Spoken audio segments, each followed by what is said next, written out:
সুপ্রিয় দর্শক মণ্ডলী, আসসালামু আলাইকুম। দেশে এবং দেশের বাহিরে যে যেখান থেকে শুনছেন, আশা করি ভালো আছেন, সুস্থ আছেন, নিরাপদে আছেন। আমি অ্যাডভোকেট মোহাম্মদ বেলায়েত হোসেন। আমার আইন বিষয়ক চ্যানেল লিগ্যাল নলেজে আপনাদের সবাইকে জানাই সুস্বাগতম। ভিউয়ার্স, লিগ্যাল নলেজ বেসিক্যালি একটি অলাভজনক আইনি সেবা প্রদানকারী চ্যানেল। এই চ্যানেলের মূল ভিশন এবং মিশন হলো আইনি পরামর্শ সাধারণ মানুষের কাছে পৌঁছে দেওয়া। ভিউয়ার্স, লিগ্যাল নলেজের আজকের ভিডিওটি আপনাদের জন্য খুবই ইনফরমেটিভ হতে চলেছে। সো ভিডিওটি স্ক্রিপ্ট না করে সম্পূর্ণটি দেখার জন্য রিকোয়েস্ট করছি। আরও রিকোয়েস্ট করছি, চ্যানেলে যারা নতুন, চ্যানেলটি লাইক, শেয়ার, কমেন্টস এবং সাবস্ক্রাইব করে পাশে থাকা বেল আইকনটি প্রেস করে দিন, যাতে পরবর্তী ভিডিওর নোটিফিকেশনটি খুব সহজেই পেয়ে যান। লিগ্যাল নলেজের ধারাবাহিক আলোচনায় আজকে যে টপিকটি নিয়ে আলোচনা করব তা হলো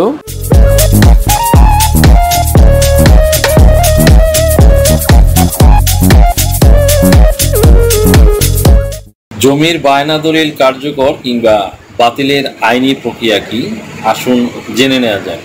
আপনি জমি বায়না করেছেন কিংবা চুক্তি করেছেন, কিন্তু এখন তিনি জমি রেজিস্ট্রি করে দিতে কিংবা রেজিস্ট্রি করে নিতে, দ্যাট মিন্স বায়না চুক্তি বাস্তবায়নে গড়িমসি করছে। এমন কিন্তু অনেক ক্ষেত্রে হয়। অনেকে আমার কাছে এই বিষয়গুলো নিয়ে জানতে চান, প্রশ্ন করেন। তাদের উদ্দেশ্যে আজকে এই ভিডিওটি শুরু থেকে তারা শেষ পর্যন্ত দেখবেন, তাহলে আশা করি অনেক উপকৃত হবে। বায়না দলিল অনুযায়ী আপনি জমি রেজিস্ট্রি করিয়ে দিতে কিংবা রেজিস্ট্রি করিয়ে নিতে, দ্যাট মিন্স চুক্তি বাস্তবায়নে যে কোনো পক্ষকে বাধ্য করতে পারবেন, কিন্তু ক্ষতিপূরণ আদায় করতেও পারবেন। সম্পত্তি হস্তান্তর আইনের 53 খ ধারা মতে বায়না বলবৎ থাকা অবস্থায় বায়নাকৃত স্থাবর সম্পত্তি বায়না গ্রহীতা ব্যতীত অন্য কারণে বিক্রয় করা যাবে না, যদি না বায়না দলিলটি আইনসম্মতভাবে বাতিল করা না হয়। অনেক সময় জমির ক্রেতা সময় মতো টাকা জোগাড় করতে না পারলে ওই ধরনের সমস্যার সৃষ্টি হয়ে থাকে। বায়না চুক্তি বাতিলের ক্ষেত্রে প্রথমে দেখতে হবে দলিলের ক্রেতা ও বিক্রেতা উভয়ে তারা কি বায়না চুক্তি বাতিলের জন্য রাজি আছে কিনা। সুপ্রিয় দর্শক মণ্ডলী, যদি দলিলের ক্রেতা ও বিক্রেতা উভয়ই বায়না চুক্তিটি বাতিলের জন্য রাজি থাকে, তবে ব্যাপারটি খুব ইজি। বাট উভয় পক্ষ যদি বায়না চুক্তিটি বাতিলের জন্য রাজি না থাকে, তবে কাজটি একটু কঠিন হয়ে যাবে। যদি জমির ক্রেতা ও বিক্রেতা বায়না চুক্তিটি বাতিলের জন্য রাজি হলে উভয় পক্ষ একত্রে সংশ্লিষ্ট সাব রেজিস্ট্রি অফিসে গিয়ে পূর্বের বায়না দলিলটি বাতিলের জন্য বাতিল দলিল করতে হবে। এই হলো প্রসিডিউর। তবে উক্ত দলিলে বায়না দাতা এবং গ্রহীতা উভয়ের স্বাক্ষর দিয়ে দলিলটি রেজিস্ট্রি করিয়ে নিতে হবে, তাহলেই উক্ত বায়না চুক্তিটি বাতিল হয়ে যাবে। সুপ্রিয় দর্শক মণ্ডলী, আর যদি জমির ক্রেতা চুক্তিটি বাতিলের জন্য রাজি না থাকে, সেই ক্ষেত্রে আইনজীবীর কাছে গিয়ে উক্ত বায়না দলিলের ক্রেতা বরাবর একটি উকিল নোটিশ দিতে হবে। উক্ত নোটিশে ক্রেতাকে বায়না দলিলের অবশিষ্ট টাকা পরিশোধের জন্য কয়েকদিন সময় দিতে পারেন এবং আরও উল্লেখ করতে হবে নির্ধারিত সময়ের মধ্যে যদি বকেয়া টাকা পরিশোধ না করে, তাহলে তার বিরুদ্ধে আইনি পদক্ষেপ গ্রহণ করা যাবে বা গ্রহণ করবেন। উকিল নোটিশ প্রাপ্তির পর ক্রেতা সময় মতো টাকা পরিশোধ করে জমি রেজিস্ট্রি করে নেয়, তাহলে তো ভালো। এক্ষেত্রে আপনি ভালো ফল পাওয়ার আশা রাখতে পারেন, কারণ উকিল নোটিশ পাওয়ার পরে অনেকেই আইনি জটিলতা বা মামলা মোকদ্দমা এড়ানোর জন্য টাকা ফেরত দিয়ে দেয়।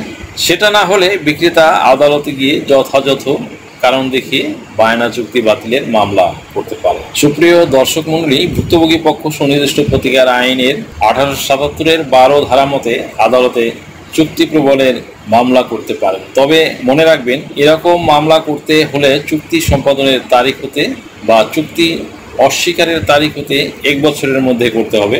এই আইনের 21 এ ধারার বিধান অনুসারে আদালতের মাধ্যমে চুক্তি বলবৎ করতে হলে আপনাকে 2টি শর্ত অবশ্যই পূরণ করতে হবে।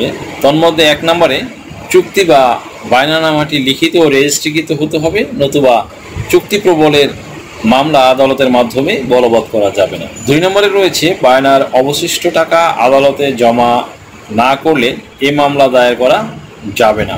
আদালত সবকিছু দেখে সন্তুষ্ট হলে উক্ত বায়না চুক্তিটি বাতিল করে দিতে পারে। আবার আদালত জমির বিক্রেতার ক্ষতিপূরণ হিসাবে বায়না চুক্তির টাকা বিক্রেতার কাছ থেকে রেখে দেওয়ার আদেশ দিতে পারে। আদালতের বায়না চুক্তিটি বাতিলের রায় পাওয়ার পর জমির মালিক পুনরায় জমিটি অন্য ব্যক্তির কাছে বিক্রি করতে পারবে। ভিডিওটি আপনাদের যদি সামান্যতম উপকার আসে তাহলে রিকোয়েস্ট করব চ্যানেলটি লাইক, শেয়ার, কমেন্টস এবং সাবস্ক্রাইব করে পাশে থাকা বেল আইকনটি প্রেস করে দিন, যাতে পরবর্তী ভিডিওর নোটিফিকেশনটি খুব সহজেই পেয়ে যান। সো আজকের মতো এখানে শেষ করছি। দেখা হবে অন্য কোনো দিন, অন্য কোনো ভিডিওতে, অন্য কোনো আইনি কন্টেন্ট নিয়ে। সেই পর্যন্ত সকলে ভালো থাকুন, সুস্থ থাকুন, নিরাপদে থাকুন। আবারও সবাইকে ধন্যবাদ জানিয়ে এখানেই শেষ করছি। আল্লাহ হাফেজ।